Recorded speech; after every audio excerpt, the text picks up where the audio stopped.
कहते हैं तीर्थ व्रत करें तरबीता और वेद पुराण ये पढ़ते हैं गीता। इनको ज्ञान नहीं, और ये इन तीर्थ व्रतों को जो करते कर रहे हैं ये सारी शास्त्र विरुद्ध साधना ही अच्छी नहीं। तो अभी हम सुन रहे हैं, खबरें सुन रहे हैं, केदारनाथ नाम का एक धाम है जो हिंदुओं के लिए परम पूज्य और मोक्ष का स्थान बताया गया था नकलियों द्वारा। और वो श्रद्धालु जैसे ही गुरुजी बताते हैं बच्चे तो वैसे ही करते हैं, विद्यार्थी वहां चले गए। अब वहां पर सुनने को आ रहा है कि 20,000 व्यक्ति तो मर चुके हैं। वो पुजारी वहां गए थे भक्त। अपने आत्माओं सबसे बड़ा हादसा है इस कलयुग का युग, जहां पर इतने भगत मर गए हों और आसपास के वैसे बहुत से लोग भी मारे गए जो वहां रहा करते थे। तो इन धामों की स्थापना कैसे हुई? अपने आत्माओं आज आपको एक ऐसे धाम जैसा जगन्नाथपुरी नाम का जो धाम है उसके विषय में दास जानकारी देगा। अमरनाथ के बारे में, अमरनाथ धाम के बारे में, वैष्णो देवी के धाम के बारे में, स्थान के बारे में, तीर्थ के बारे में, और भी अन्य बहुत से ये तीर्थ कैसे बने दास ने बहुत बार आपको समझाया है और उनको आपने सुना भी। आज आपको बताते हैं कि वो जगन्नाथपुरी के अंदर जगन्नाथ धाम कैसे बना। क्योंकि हमें लोकवेद सुना रखा था, सारी झूठी कथा सुना रखी थी, और वो परमात्मा स्वयं आकर सच्चाई बताते हैं और अपने ऊपर सारी आप ही समझाते हैं हमें, एक दास बन के अपने आप को एक भगत दिखा के। और क्या कहते हैं, पीछे लग गया जाऊं था मैं लोकवेद के साथ, रस्ते में सतगुरु मिले एक दीपक दे दिया हाथ। कबीर साहब कहते हैं पीछे लग गया जाऊं था मैं लोकवेद के साथ। लोकवेद माने अक्षेत्र, उस लोक में, उस स्थान में, उस देश में चल रही परंपरागत साधनाएं जो सत्य ना हो, सदग्रंथों से मेल ना खाती हो, उसको लोकवेद कहते हैं। ये दास पहले श्री कृष्ण श्री विष्णु जी का पक्का पुजारी था, इष्ट रूप में मानता था, समर्पित था। साथ में हनुमान जी का पुजारी, शंकर भगवान का पुजारी, बाबा श्याम जी का पुजारी, जो परंपरागत पूजाएं थी। और मंगलवार का व्रत 25 वर्ष रखा इस दास ने। सालासर एक धाम है चूरू जिला में, स्थान है मंदिर हनुमान जी का, वहां जाया करते। वहां पर इसी बूंदी सी मूर्ति रखी है जो पत्थर से की शकल ना उसकी कुछ भी कोई ना, और वहां माथा टेक टेक रगड़ रगड़ का हमने पत्थर घिसा दिए। अब हमें तो भगवान चाहिए था, आप पास पता चला वो लोकवेद था। और परमात्मा के प्यारे हंस सतगुरु मिले स्वामी रामदेवानंद जी, उन्होंने दास का अंधेरा हटा दिया और साथ में तत्व ज्ञान रूपी टॉर्च दे दी, बेटा इस चांदने में चलिए, रोशनी में भटकना मत मार्ग से। और जो घर में सुख हो रहे थे उन साधनाओं के करते करते दास ने डिप्लोमा इन सिविल इंजीनियरिंग किया, सर्विस प्राप्त की, इरिगेशन डिपार्टमेंट हरियाणा के अंदर जूनियर इंजीनियर की। विवाह हुआ, 2 बेटे 2 बेटी हुई, बड़ी खुशी मनाई और ये सोचा कि ये भगवान हनुमान और ये श्री कृष्ण और ये हमें सब कुछ दे रहे हैं। अब इस तत्व ज्ञान की रोशनी से पता चला कि हमें तो अपना केवल प्रारब्ध मिल रहा था, और जिन पूजाओं को हम कर रहे थे उनको करते करते हमारे साथी वहीं के वहीं पड़े, उनका कुछ भी ना हुआ। उनको क्यों नहीं लाभ मिला? ये आज आंखें खुली, वो जो तत्व ज्ञान रूपी दीपक मिल गया। तो परमात्मा कहते हैं पीछे लग गया जाऊं था मैं लोकवेद के साथ, और रस्ते में सतगुरु मिल गए, दीपक दे दिया हाथ। कहते हैं तत्व ज्ञान रूपी दीपक की रोशनी में चलेंगे हम, सीधे गड्ढों में नहीं गिरेंगे, झाड़ों में झंखाड़ों में नहीं फंसेंगे, यानी अज्ञान ग्रहण नहीं करेंगे। हम तत्व ज्ञान के आधार से अपना जीवन भक्ति रूपी सफर तय करेंगे। पुणात्माओं, जैसा कि दास ने कथा सुनाई थी कि श्री रामचंद्र जी ने समुद्र पर पुल बनाना था और उस पुल वो बना नहीं पा रहे थे, इसलिए समुद्र में घुटनों पानी में खड़ा होकर के प्रार्थना की। 3 दिन जब नहीं माना, समुद्र तट से मस नहीं हुआ, तो उसने कहा भाई लक्ष्मण मुझे अब में रागनी बांध दे। और ये समुद्र इस अभिमानी रावण का संग पाकर ये अभिमानी हो गया, उसका पक्ष कर रहा है, ये रास्ता नहीं दे रहा मुझे। और उसने तीर दिखा के और उसको फूकना चाहा था अग्निबाण से। उसी समय विपर रूप धारण करके आया था और प्रार्थना करी थी कि ऐसा काम करो लाठी भी ना टूटे, सांप भी मर जा। कि आपकी सेना में नल और नील नाम के दो सैनिक हैं, उनके हाथ में ये पावर है, उनके हाथ से पत्थर तर जाएंगे, आप ऐसा ना करो, मुझे ना फूको। फिर नल नील के हाथ में शक्ति तो थी, लेकिन उस दिन उनमें भी अभिमान छा गया था। वह परमात्मा मुनिंदर जी की द्वारा दी हुई थी, कबीर साहब की दी हुई थी शक्ति, वह क्षीण होगी। फिर उनके दुख का निवारण करने के लिए स्वयं परमात्मा आए थे, मुनिंदर रूप में प्रकट थे, ऋषि मुनिंदर रूप में। तब वहां के पहाड़ को हल्का कर दिया था परमात्मा ने, एक रेखा खींच दी थी चारों तरफ, तब वो पुल बना था। अब क्या हुआ कि श्री कृष्ण जी चले गए, कुल नाश हो गया था श्री कृष्ण जी का, दुर्वासा जी के श्राप से आपस में लड़ मरे थे। पूरा यादव नर यादव कति खत्म हो गए थे। जो गर्भवती बहनें थी वो बची थी, वो संतान बच गई थी, वो तो गर्भ में थी। और श्री कृष्ण भी मारे गए थे तीर के माध्यम से। एक पारधी ने विषाक्त तीर मार दिया उनके पैर में। और वो कौन था? वो त्रेता युग में जब श्री रामचंद्र जी थे, उस समय वो बाली था, सुग्रीव का भाई बाली था, जिसको श्री राम रूप में श्री विष्णु जी ने धोखे से मारा था वृक्ष की ओट लेकर। तब उससे ने कहा था कि मरते समय कि आप तो विधि विधान को जानने वाले हो, आपने मुझे धोखे से मारा है, आपने बदला देना पड़ेगा। तो उन्होंने कहा था मैं द्वापर युग में आपका बदला दूंगा। तो वही बाली तो बना था पारदी शिकारी, और श्री कृष्ण श्री राम वाली आत्मा थी ही श्री विष्णु जी। तो उसके पैर में विषाक्त तीर मार के ऐसे ही धोखे से उनकी मृत्यु की थी। उसके बाद वो नगरी ज्यों की त्यों सुनसान पड़ी थी, और वहां यादवों की जितनी पत्नियां थी उनको लेकर के अर्जुन इंद्रप्रस्थ में आ गया था। रास्ते में कुछ भीड़ों ने लूट ली थी, कुछ उनके गहने लूट लिए थे, वो बहुत लंबी कहानी है, ये प्रसंग दूसरा है। और एक दिन उड़ीसा में एक इंद्र दमन नाम का राजा था। वो भगवान श्री कृष्ण का पुजारी था, परम भक्त था। स्वप्न के अंदर श्री कृष्ण जी ने दर्शन दिए और कहा कि इंद्र दमन एक मंदिर बना दे और जगन्नाथ नाम रख देना उसका, और एक ध्यान रखना उसमें कोई मूर्ति ना हो, उसमें कोई पाखंड पूजा नहीं होनी चाहिए, और उसके अंदर एक विपर छोड़ देना ब्राह्मण विद्वान, और उसके अंदर श्रीमद् भगवद गीता का पाठ करे, सदग्रंथों का ही आधार बनाकर वो ज्ञान देता रहे। कोई पाखंड पूजा मत करना, उसमें कोई मूर्ति स्थापना मत करना। और उन्होंने खुद जाकर स्वप्न में इंद्र दमन को ले जा करके वो स्थान दिखाया जो समुद्र के किनारे पहाड़ पे था, थोड़ा सा पहाड़ी है, कि यहां बनाना। अब ऐसा कहकर श्री कृष्ण जी चले गए। इंद्र दमन सुबह उठा, उसकी खुशी का ठिकाना नहीं। अपनी पत्नी से कहा कि मुझे आज स्वप्न में परमात्मा दिखाई दिए थे। सारी कहानी बताई और कहा भगवान ने कहा कि एक मंदिर बना दे, और वो स्थान भी दिखाया मेरे को कि यहां बना दे, जगन्नाथ नाम रख देना, उसमें मूर्ति नहीं होनी चाहिए, पाखंड पूजा नहीं होनी चाहिए, कोई विपर छोड़ देना, वो कथा सुनाया करेगा। उसकी पत्नी बड़ी धार्मिक। फिर भगवान ने कह दिया तेरे पास सारा संपन्न है, सारा धन है, बहुत पैसा है, और कर दे शुरू। तो इंद्र दमन ने बहुत से कारीगर बुलाए, उनसे नक्शा तैयार करवाया, और जाके कहा कि यहाँ भगवान पहुंचे, वहां पर घूमते फिरते, और बताया कि यहाँ बताया था ये स्थान, मंदिर बना दे।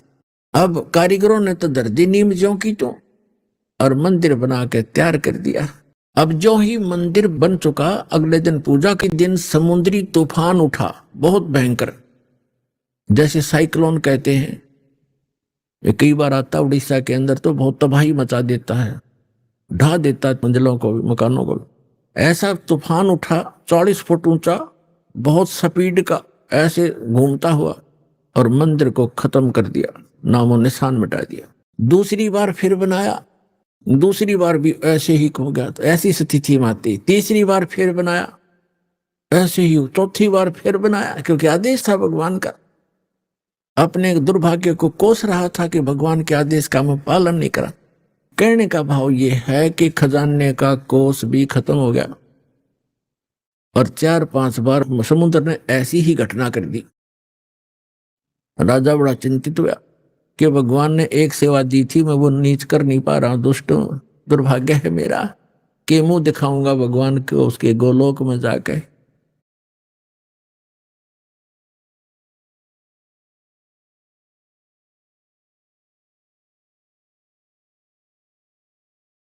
उसकी पत्नी कहने लगी कि चिंता ना करे, मेरे पास मेरे गहने रखे कितने, मैं क्या करूंगी, आप चिंता इतनी चिंता भगवान के दिए हुए इनसे करते।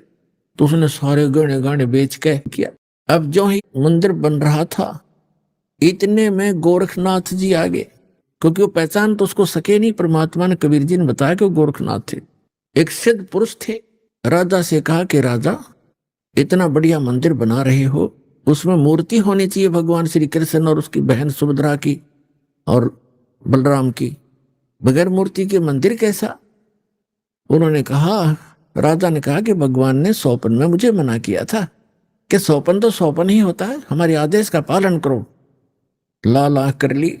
राजा डर गया, भाई कि देख कोई दुराशीष ना दे दे साधु। तो राजा ने कहा, जी जैसे आपकी इच्छा, और कहा चंदन की लकड़ी से बनवाना। क्या, अच्छा जी। अब कारीगर खोजे, अब मूर्ति बनाकर तैयार करें। तैयार होते होते बिल्कुल तैयार हो जाए मूर्ति, ऐसे बिखर जा, सारी टूट जा, टुकड़े टुकड़े हो जाते। 2-3 बार ऐसे की, ऐसे टुकड़े टुकड़े होगी। राजा बहुत चिंतित हुआ कि उधर वो सिद्ध पुरुष है, यदि ये मूर्ति नहीं बनवाई तो यूं कहेगा तू पहले नाट्य था और तेरी नीत में खोट है, मुझे श्राप देगा। राजा की नींद हराम होगी, उधर से मंदिर की चिंता, उधर से पर ये मूर्ति नहीं बन रही है। अब परमात्मा एक कारीगर का रूप बना के, वृद्ध कारीगर जैसा नरसी के पास आए थे, और वहां एक वृद्ध कारीगर, कति वृद्ध 86 वर्ष आयु दिखा रहे हों जैसे लीला करें, और कहा, राजन मैं बड़ा अनुभवी कारीगर हूं और मैंने बहुत से ऐसी चंदन का बहुत बड़ा मास्टर हूं, और मैंने सुना है कि यह मूर्तियां बन नहीं पा रही, मैं मूर्ति बना दूंगा। राजा ने बड़ी खुशी हुई कि अनुभवी व्यक्ति दिखे है और मेरी शायद बात बनेगी। कहा, जी ठीक है, बनाओ, अभी मंगा देता हूँ चंदन की लकड़ियां। कहने लगा, मुझे एक कमरे में बंद कर दो, जब तक ये मूर्ति ना बन जावे मैं बाहर नहीं निकलूंगा, वैसे नहीं बनेगी ये मूर्तियां, और अब बनने के बाद मैं अपने आप आ जाऊंगा, चिंता मत करना। और तुम बीच में मुझे डिस्टर्ब ना करना, डिस्टर्ब करोगे तो मूर्ति जो की तो जितनी बन चुकी होंगी उतनी रह जाएंगी। राजा बोला, जी ठीक है, जैसे आपको। उसका भोजन पानी अंदर रखवा दिया सारा। अब वो नाथ जी आ गया। जब कमरे में भगवान ने बैठे 4-5 दिन हो गए, 3-4 दिन हो गए थे, उसने राजा से पूछा कि क्या मूर्ति बनाई। राजा ने कहा, जी हम बहुत ट्राई कर रहे हैं, देखो बहुत सी मूर्ति बनाई है, कारीगर बैठे थे वो भी बुला रखे थे, बुला लिए, ये बना रहे थे, ये टूट जाती, देखो भगवान कितनी, एक नाथ जी कितनी लकड़ी खराब होगी, तब कैसे चलेगी, बनवानी हो अवश्य बनवानी है, अगदी बनवा रहा हूं, एक कारीगर है बहुत अनुभवी और वो बना रहा है मूर्ति। तो नाथ जी ने कहा, मुझे दिखाओ पहले, बनने के बाद उसमें कोई डिफेक्ट होगा, अभी तो जल्दी मंदिर तैयार होने वाला है, फिर रखनी पड़ेगी, कोई डिफेक्ट होगा तो मैं ठीक करवाऊंगा, ऐसी ऐसी वैसी मूर्ति थोड़ा रखने दूंगा। तो उन्होंने बताया, जी कारीगर ने कहा कि जब तक मैं मूर्ति नहीं बनेगी मैं बाहर नहीं आऊंगा, और बीच में तुमने मुझे छेड़ दिया तो मूर्ति वहीं की वहीं रह जाएंगी। नाथ जी कहने लगे, ऐसी कोई बात है, खुलवाओ इस दरवाजे को। अब खटाखट खटखट करे, कारीगर दरवाजा खोलो, कारीगर दरवाजा खोलो, नहीं खोला। तो उन्होंने सोचा, नाथ जी ने कहा कि हो सकता है बूढ़ा आदमी मर गया हो, तुम अच्छे आदमी व्यक्ति हो, दरवाजा तोड़ दो। दरवाजा तोड़ दिया, वहां कारीगर था ही नहीं। वह मूर्ति जितनी बन गई थी उनके हाथ हाथ बनाने रह रहे थे, वह न्यू के न्यू रह गए। चिन्वा के वह टूंड और पैर के पंजे, वो तीनवा न्यू हाथ टूंड न्यू के न्यू, कारीगर था नहीं। अब नाथ जी कहने लगे, अब राजा कहने लगा, जी और बताओ अब क्या करूं। तो अन्य कारीगरों ने बताया, जब इसके ऐसे भी लगा दी ना सारे टूट जाएंगे। नाथ जी तो खिसे गया, रख दो न्यू की न्यू, मूर्ति अवश्य रख दो। अब वो मूर्तियों की नुद रखी है ठाके। अब क्या हुआ कि वो मंदिर बनकर तैयार हो गया और उधर से हाथ खड़े कर लिए, सरेंडर कर दिया था राजा ने। तब उसकी रानी ने कहा कि ऐसे करो, मेरे गहने ले लो, इससे बनवा लो। कहने लगा गहने लेकर भी बनवा दूंगा, पर ये समुद्र पता नहीं कौन से जन्म का दुश्मन है मेरा, ये उबड़ते ही आले है ऊपर। परमात्मा आए स्वयं एक वृद्ध रूप बनाकर, वृद्ध अवस्था में बड़े ऋषि उम्र के साधु संत का रूप बनाकर, हाथ में माला और छड़ी ले रहे हाथ में, और आके कहने लगे राजन क्यों चिंतित हो आप। राजा ने बताया कि महाराज जी ऐसे ऐसे मंदिर भगवान दिखे थे सपने में श्री कृष्ण जी, उन्होंने मुझे आदेश दिया था कि मंदिर बना दे इस स्थान पर, समुद्र के पास बनाना जहां गहरा समुद्र हो। और मैंने उनके आज्ञा अनुसार मंदिर बनवा लिया। समुद्र पता नहीं के दुश्मनी बरत रहा है मेरे साथ, तभी तोड़ देता है। 3 4 5 6 बार बना लिया मैंने, मेरा तो कोष भी खत्म हो गया। अब कैसे बनाऊं महात्मा। परमात्मा ने कहा कि मैं इस समुद्र को रोकूंगा, अब ये नहीं आएगा, तू मंदिर बनवा। उसकी पत्नी ने फिर सहारा दिया कि मैं गहने दे दूंगी, अब बना लो। लेकिन इंद्रदमन राजा की हिम्मत नहीं पड़ी थी, उसका दिल टूट चुका था। 1 2 में घटना हो जाती आदमी उसी में दिक्कत में बहुत चिंतित हो जाता है। तो सपने में श्री कृष्ण दिखाई दिए, या खेल सारे मालिक के ही थे, आप बना कृष्ण रूप बनाया और कहा कि इंद्रदमन जो महात्मा तुझे कल मिला था वृद्ध, इसकी शक्ति का कोई वार पार नहीं है, आप इसको खोज कर इसके चरणों में प्रार्थना करना और ये समुद्र रोक देगा, आप इसकी बात पर विश्वास करना। अब इंद्रदमन सुता उठते अपनी पत्नी से, सुबह उठते कहा अपनी पत्नी से कि ऐसे ऐसे श्री कृष्ण जी दिखाई दिए थे, एक महात्मा कल दरबार में आया था और वो बता के गया था कि मैं वहां रहता हूं। लेकर सैनिकों को, बॉडी गार्डों को, अपनी पत्नी को साथ लेकर देखा, वो तो बैठे, वो तो इंतजार कर रहे थे, माला ले रहे हाथ में, एक लीला कर रहे थे।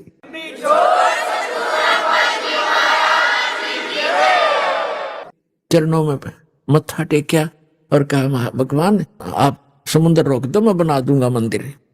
परमात्मा ने कहा कि एक चबूतरा बना दे, चौरा, चौरा कहते हैं हम यहाँ, चबूतरा कहते हैं। जिधर से समुद्र उठकर आता है उस किनारे पर, समुद्र के किनारे पर एक चौरा बना दे, चबूतरा, वहां बैठ कर मैं भजन करूंगा भगवान का।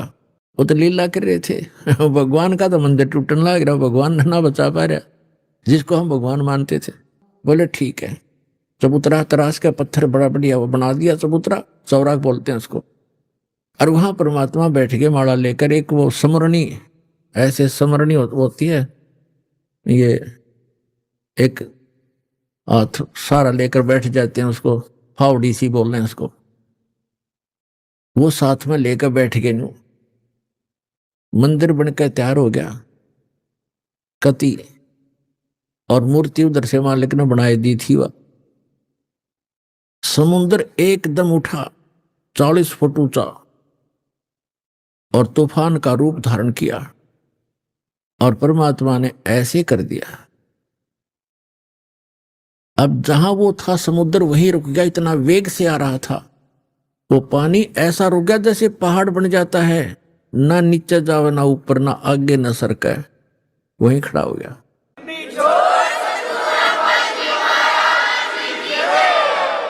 इस जल स्रोत का एक देवता है, उसका नाम समुद्र है। वैसे वरुण नाम है, वरुण के अंतर्गत एक समुद्र नाम का अन्य असिस्टेंट है।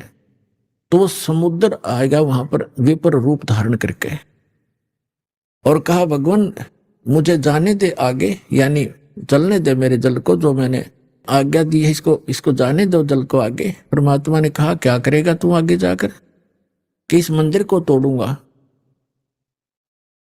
परमात्मा बोले कि ये ऐसा वैसा मंदिर नहीं है, इसमें कोई पाखंड पूजा नहीं चलेगी, इसके अंदर कथा करा करेंगे भगवान की, और कोई ऐसा वैसा मंदिर नहीं है जिसमें किसी को भ्रमित किया जाता हो। और ये एक भवन है भगवान का, यह कथा होती है, इसको मत तोड़ तू। मंदिर को तोड़ा नहीं करते। तो वो कहने लगा नहीं मैं अवश्य तोड़ूंगा। परमात्मा बोले जा फिर तोड़ दे, जा तोड़। कहने लगा मैं आपकी शक्ति के सामने मैं निष्क्रिय हो गया हूं, आपसे अर्ज करता हूं आप हट जाओ रास्ते से। अगर नहीं, अब नहीं हट सकता, मैंने वचन दे रखा है। तू क्यों तोड़ता है इसको, तेरे क्या दुश्मनी है तेरी इसके मंदिर के साथ। तब समुद्र ने कहा कि जब ये श्री कृष्ण, ये जगन्नाथ श्री राम रूप में था, इसने मेरी बेइज्जती करी थी, इसने मुझे डरा धमकाया था, अग्नि बाण दिखाया था, मेरी इंसल्ट करी थी, उसका बदला लूंगा, इसको खत्म करूंगा, नहीं बनने दूंगा इसका यहाँ पर। तब परमात्मा ने कहा कि देखो इसको तो तू तोड़ नहीं सकता, तेरी में हिम्मत है तो तोड़ दे। फिर कहने लगा जी मुझे कोई विकल्प बताओ, मेरी इज्जत रह जाए। कहने लगे जाके उसकी द्वारका को डुबो ले, वो खाली पत्थर खाली पड़ा है, और यहां आसपास भी नहीं आ जाना, 1 मील दूर भाग जा यहां से, तेरी खैर नहीं। अगर फिर भी तो दोबारा इधर आ गया था। आज प्रमाण है, जगन्नाथ के मंदिर को दास देख कर आया था, सिर्फ कुछ भक्तों को साथ लेकर ये देखने के लिए कि वास्तविकता है क्या। वहां पर कबीर पंथियों द्वारा सुरक्षित वो चौरा स्थान, वो चबूतरा भी है, वहां एक अच्छा मकान सा बना रखा है, उसके ऊपर एक मंदिर सा बना रखा है, यादगार बनाए रखने के लिए।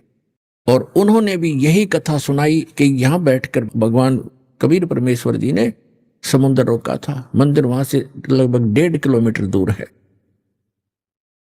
इतनी दूर समुद्र हो गया वहां से। तो उधर से द्वारका को समुद्र ने अपने अंदर समा लिया, उसका खत्म कर दिया द्वारका भी। अपनात्माओं, ये कथाएं हमने जो रियल ज्ञान था सुना नहीं था, और इन हमारे धर्म गुरुओं ने हमारे को लोक वेद दंत कथा सुना रखी थी, हम मूर्ख बना रखे थे, हम रंग दिए उस झूठे रंग में। अब सच्चे रंग ज्ञान को सुनते सुनते हमारी जो है ना मन कई बार बगावत करता है, फड़कता है, लेकिन कहां तक फड़केगा, आखिर में टेकना पड़ेगा इस मन को, क्योंकि अज्ञान से ये उस रंगा था, तो ज्ञान इसके अंदर अब समा जाएगा तो ये अपने आप सेट हो।